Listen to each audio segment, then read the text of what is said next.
गर्दिश दर शहर मरगदीन। पाकिस्तान हज़रत इल्लामा इकबाल की वफ़ात के बहुत अरसे बाद वजूद में आया था, लेकिन इसका तस्वर उन्होंने इलाहाबाद के खुतबा सदारत 1930 में पेश किया था। ये वो ज़माना था जब वो अपनी शोरा आफाक किताब जावेदनामा की तरतीब व तदवीन में मसरूफ़ थे। इस किताब में उन्होंने अपनी सैर अफलाक की दास्तान बयान की है।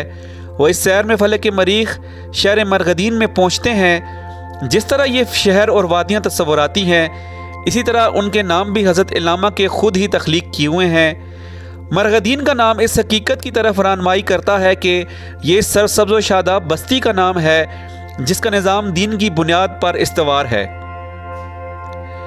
बल्फाज़ दीकर हज़रत इल्लामा ने इसमें यह बताया है कि अगर दुनिया के किसी किताए ज़मीन में दीन के असूलों पर मुआशरा कायम हो जाए तो वहाँ की ज़िंदगी का नक्शा क्या होगा।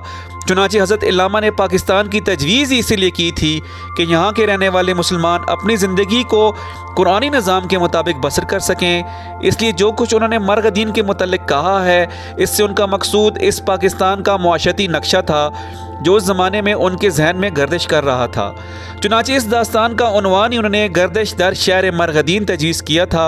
इस उन्वान के तहत वो लिखते हैं, मरगदीन व इमारत बुलंद मंच गोयंजा मकाम अर्जुमन। मरगदीन की वो बस्ती है जिसमें बड़ी बड़ी सरबफलक इमारात हैं। मैं क्या बताऊं कि वो बस्ती कैसी है और उसका मुकाम कितना बुलंद है। मुख्तसरन यूँ समझिए कि सौकिनानिश दर सुखन शीरी चनुश खूब रूए व नर्म हुए वो साद पूश। इसमें रहने वालों की ज़बान शहद से भी ज़्यादा मीठी और वह ख़ुद नहायत हसीन, खुश मिजाज और आदात के एतबार से बहुत नर्म और सादा। इस हकीकत पर गौर कीजिए कि उस शहर की इमारतें तो बहुत बुलंद बताई गई हैं, लिहाजा उनकी सादगी से ये मकसूद नहीं कि वो झोंपड़ियों में रहते थे या वहाँ राहबों की तंग व तारीक कोठड़ियाँ थीं। सरबफलक इमारतें, लेकिन उनमें रहने वाले नहायत सादा। फ़िक्र शाबे दर्द सूज़े इक्तिसाब रोज़दाने कीमियाए आफ़ताब। वहाँ फारगुल बाली और मुरफ़्फ़ल हाली की ये कैफियत है कि उन्हें इक्तिसाब माश के लिए किसी किस्म की कोई परेशानी उठानी नहीं पड़ती। ये नहीं कि वो महज रोटी के लिए मारे मारे फिर रहे हों और उनकी सारी ज़िंदगी उन्हीं मुशक्क़तों और मुसीबतों में बसर हो जाए। उनके दिमाग माश की फ़िक्र से बिल्कुल आज़ाद हैं और इसके लिए उन्हें जान का मुशक्क़तें नहीं उठानी पड़ती। हज़रत इल्लामा ने मरगदीन का यही नक्शा पेश किया है कि इसमें फ़िक्र शाबे दर्द सूज़े इक्तिसाब, लेकिन इसके ये मानी नहीं कि वो ज़माने कबल अस तारीख़ की ज़िंदगी बसर कर रहे हैं जिसमें ना तहज़ीब थी, ना तमद्दुन, ना इल्म था, ना साइंस, बल्कि उनकी कैफियत ये है कि रोज़दाने कीमियाए आफ़ताब, कि वो ये ज़मीन तो एक तरफ सूरज के अंदर छुपी हुई कुव्वतों से भी वाकिफ़ हैं और उनका सारो कारोबार इसी तवानाई यानी एनर्जी के ज़ोर पर चलता है जिसे वो आफ़ताब से हासिल करते हैं। हर के ख्वाहिद सीम व ज़र गिरत ज़े नूर चुन नमक गिरी मा अज़ आब शूर। उनमें से जिस किसी को चांदी या सोने की ज़रूरत होती है तो उसे वो आफ़ताब की रोशनी से पूरी कर लेता है। जिस तरह हम समंदर के पानी से नमक निकाल लेते हैं, लेकिन वहाँ चांदी और सोने की ज़रूरत सिक्कों के तौर पर इस्तेमाल करने के लिए नहीं पड़ती। वहाँ कोई शख्स अपनी खिदमत का मुआवजा रुपये पैसे में नहीं चाहता, बल्कि खिदमत आमद मकसद इल्मो हुनर कार हारा कसनमी संजद बेजर।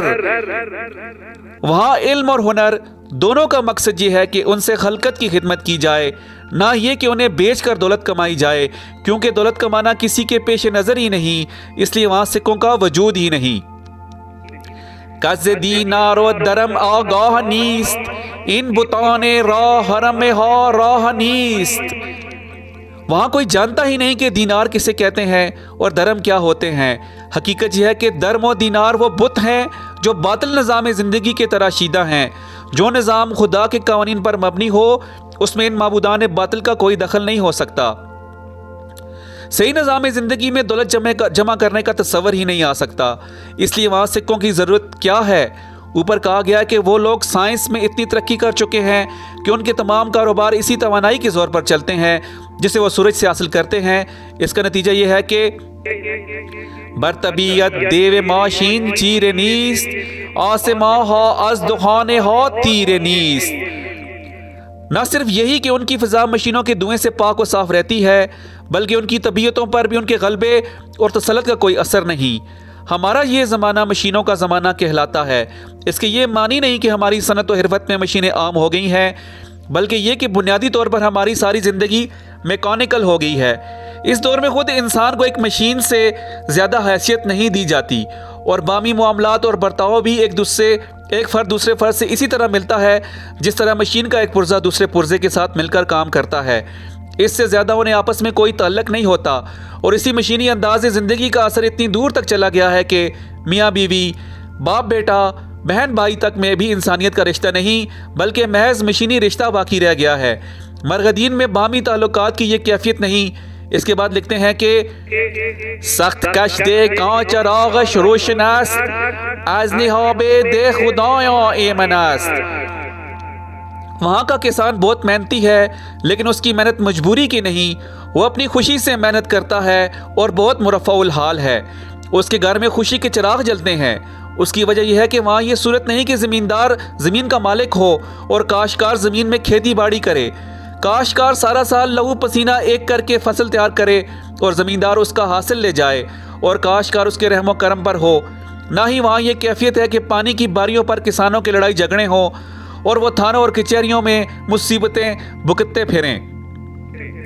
किश्तो कारिश बेनिज़ाहे आब जूस्त हासिलिश पे शिरकते गैर अजूस्त। वहाँ पानी की फरावानी है और वहाँ का किसान अपनी मेहनत के माहसल का आप मालिक है। उसे कोई लूटने खसूटने वाला नहीं। ये तो रही माशी ज़िंदगी। जहाँ तक सियासी ज़िंदगी का ताल्लुक है, अंदर आलम न लश्कर ने कशों, अंदर आलम न लश्कर ने कशों ने खसी रूजी खुर्द अस कुछ तो खूं। आप गौर कीजिए, आज दुनिया की बदतरीन लानतों में से एक लानत मुस्तकिल फ़ौज यानी स्टैंडिंग आर्मी का वजूद है। इब्नाए कौम का बेहतरीन हिस्सा फ़ौज में ले लिया जाता है और ये लाखों नौजवान दूसरों के पैदा करदा रिस्क पर बेहतरीन ज़िंदगी बसर करते हैं। यानी कौम में जो कुछ पैदा होता है उसका बेहतरीन हिस्सा सबसे पहले फ़ौज वालों को दिया जाता है और ख़ुद फ़ौज वाले किसी किस्म के पैदावारी कामकाज प्रोडक्टिव वर्क में कोई हिस्सा नहीं लेते। इसके अलावा कौम की दौलत का बहुत बड़ा हिस्सा इन हालात हर्ब व ज़र्ब के बनाने और संभालने में सर्फ हो जाता है, जो एक फतीरा दिखाने से फ़िज़ा में बग से उड़ जाता है। कौम के इन बेहतरीन नौजवानों का मकसद ये होता है कि वो दूसरों को कत्ल करे। उन्हें ये सब कुछ इसी के मुआवजे में मिलता है। हज़रत इल्लामा कहते हैं कि मरगदीन में इस किस्म की कोई लानत नहीं। हकीकत यह है कि अगर दुनिया से कौमियतों के तंग दायरों को मिटा दिया जाए और ज़ाती मलकियत के निज़ाम बादल को ख़त्म कर दिया जाए और तमाम नौ इंसानी एक घराने की तरह ज़िंदगी बसर करे, तो दुनिया में न फ़ौजों की ज़रूरत बाकी रहे न सामान्य हर्ब व ज़र्ब की। जो निज़ाम कुरान की बुनियादों पर कायम होगा, इसमें आखिर अमर यही कैफियत पैदा हो जाएगी। ये तो रहा अहले सैफ का हाल, बाकी रहे अहले कलम सो ने कलम दर मरगदीन गिरत फरोग असफने तहरीर तशहीर दरो। मरगदीन में तहरीर ने एक फ़न की शक्ल इख्तियार नहीं कर रखी। ना ही वहाँ कलम के झूठ को आम करने से काम लिया जाता है। वहाँ कलम को इन अमूर की नशो इशात से फ़रोग हासिल होता है जो हक़ पर मबनी हो और जिनसे मकसूद नफ़ा अंदोज़ी ना हो। लिहाजा वहाँ के अखबारात और तसनीफ़ात नौ इंसानी की हिदमत का मूजब हैं, ना कि झूठ को फैलाकर फ़रोग हासिल करने का ज़रिया। ने बेबाज़ारा से बेकारा खरोश ने सदा हाए गदाया दर्द गोश।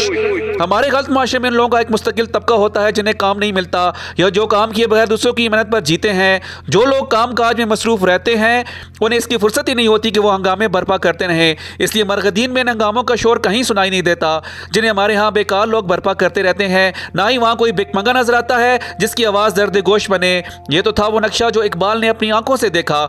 इसके बाद हकीम मरीख ने एक फिक्रे में ये बता दिया कि मरगदीन के माशरे का मासल क्या है, यानी कस्तनी जा साहिलो महरूम नीस अब्दो मौला हाकिमो महकूम नीस।